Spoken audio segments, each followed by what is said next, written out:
Shavua Tov tout le monde. Bezrat Hashem, j'espère que vous avez passé un bon Shabbat et Bezrat Hashem, que ce soit une excellente semaine pour tout le monde. Alors ce matin, on a étudié dans les contes de Rabbi Nachman, dans les Sipurim Masiot, le Berger et le Hani, c'est-à-dire l'homme qui était un marchand, un riche marchand, et le pauvre. Alors le riche marchand, il a fait un rêve. Il a rêvé que toute sa richesse allait chez le pauvre. Alors il était un petit peu affolé. Le pauvre, c'était ses voisins. Ils avaient l'habitude d'être amis, c'est-à-dire ils venaient de temps en temps. Et le riche, il avait l'habitude de leur donner un petit peu, de les aider, quoi. Alors il était un peu affolé par son rêve, comment que sa richesse allait passer chez le pauvre. Et donc il n'avait plus tellement le même regard par rapport au pauvre. Alors une fois, la femme du pauvre, quand elle est rentrée chez lui, elle a dit: pourquoi quand on vient, vous avez toujours, vous faites la tête et tout, avant c'était pas comme ça. Elle lui a dit: écoute, voilà, j'ai rêvé ça et ça me dérange énormément. Alors elle a dit: quel jour t'es arrivé? Elle a dit: tel jour, moi aussi j'ai rêvé que ce jour-là, on prenait ma pauvreté et on l'amenait chez toi. Alors qu'est-ce qu'il y a? C'est un rêve, c'est tout, il ne faut pas t'inquiéter. Alors lui, quand il a entendu ça, il s'est affolé encore plus.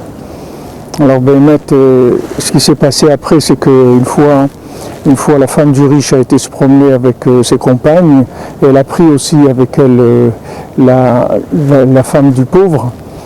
Et quand elles étaient sur la route, la femme du pauvre, elle a été kidnappée par un général qui passait, et il l'a emmenée chez lui. Et donc quand le riche il est rentré une fois chez le mari qui était maintenant seul, alors il lui a dit, il a vu qu'il était très amer, il lui a dit: qu'est-ce que tu as? Il lui dit: qu'est-ce que tu veux? Qu'est-ce que j'ai? Il y a des gens, ils ont de la richesse, il y a des gens, ils ont des enfants. Moi j'ai rien, j'avais que ma femme et on me l'a prise, tu veux pas que je pleure? Alors il pleurait. Alors le riche marchand, il a eu beaucoup de peine et il a fait une folie.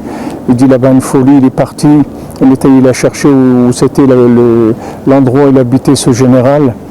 Et il a été là-bas, il est rentré, il a pris la femme du pauvre et après pas mal de péripéties, enfin il a ramené au pauvre, il a ramené la femme au pauvre.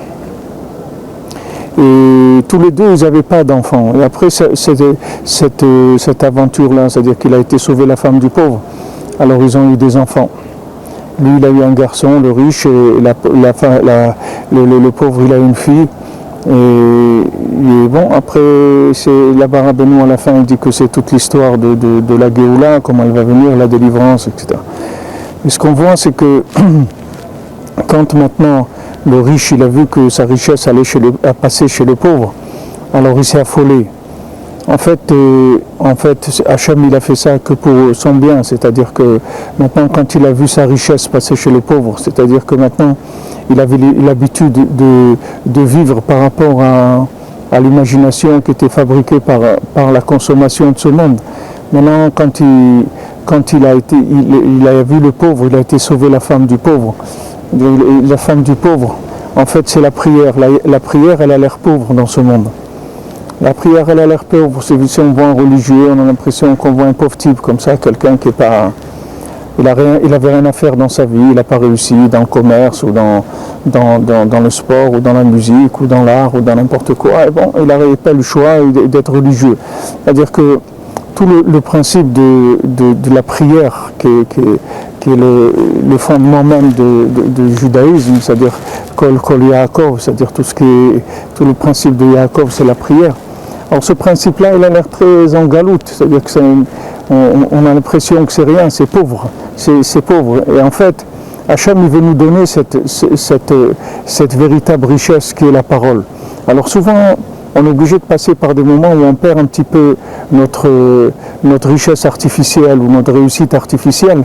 Cette réussite-là, elle n'est faite que pour nous amener à parler avec Hachem, à prendre conscience qu'on peut vivre avec un vêtement qui est un vêtement de parole, pas avec un vêtement qui est un vêtement de chair, c'est-à-dire un vêtement de consommation. Adam Arishon, il avait un vêtement qui était un vêtement de lumière, Et après son vêtement, c'est devenu un vêtement de peau. On dit ktonet or et ktonet or. C'est-à-dire qu'après il avait un vêtement en peau. Alors on sait que ce que Akadosh Baruch Hu, il veut, il a créé cette mise en scène, c'est uniquement pour qu'on puisse parler avec lui, c'est tout. C'est-à-dire c'est le but de la création.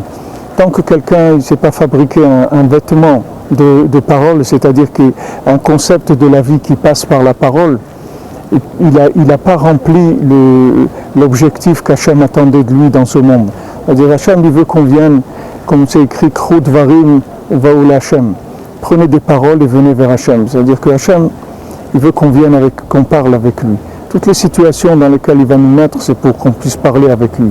Alors quand Hachem, des fois, il voit qu'on se perd dans des mondes de consommation, des mondes artificiels, alors Hachem, il va faire en sorte que ces choses-là, elles vont changer, de manière à nous faire passer dans ce que nous, on croit qu'est la pauvreté.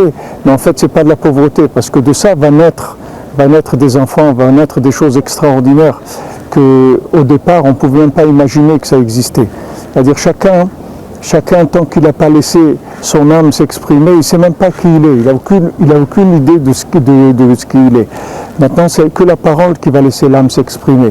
Comme c'est écrit Nafshi Yatsa Bedabero, c'est-à-dire mon âme, elle sort dans la parole, c'est-à-dire qu'en parlant, chaque parole, elle fait naître mon âme. Donc quand mon âme va commencer à s'exprimer, je vais me découvrir. Alors qu'avant, j'avais le côté que j'avais de moi-même, c'était un côté de consommation uniquement. C'était pas du tout, je ne savais pas du tout que j'avais autre chose que d'être un consommateur, c'est tout. Maintenant, Baruch Hashem, que Akadosh Baruch Hu, il m'a amené vers ce qui était apparemment le pauvre, mais c'est pas le pauvre, c'est toute la richesse du monde, parce qu'on voit que cette fille qu'ils vont avoir, ce couple de pauvres, ça va être une splendeur, une beauté qu'il n'y avait nulle part dans le monde. C'est-à-dire les gens, quand ils voyaient cette fille, s'évanouissaient dans la rue tellement elle était belle. C'est-à-dire que la beauté qui va sortir de la personne, quand elle va commencer à utiliser la parole, c'est une splendeur que personne ne peut imaginer. C'est-à-dire que chacun, il croit que l'image qu'on a voulu faire de lui en tant que consommateur. Mais si maintenant il s'habitue à parler avec Hachem, et à vivre une vie de dialogue, c'est-à-dire s'habituer, commencer doucement à parler avec Hachem sur des petites choses et après augmenter, jusqu'à qu'arriver à ne vivre qu'en dialogue permanent avec Hachem, il va voir toute la splendeur qui est en lui, Bezat Hachem. Alors Shavuot Tov à tout le monde, à tous et à toutes, une grande Hatzlacha, Bezat Hachem, dans tous les domaines, avec beaucoup de joie et beaucoup de contacts et de connexion avec Hachem, Bezat Hachem.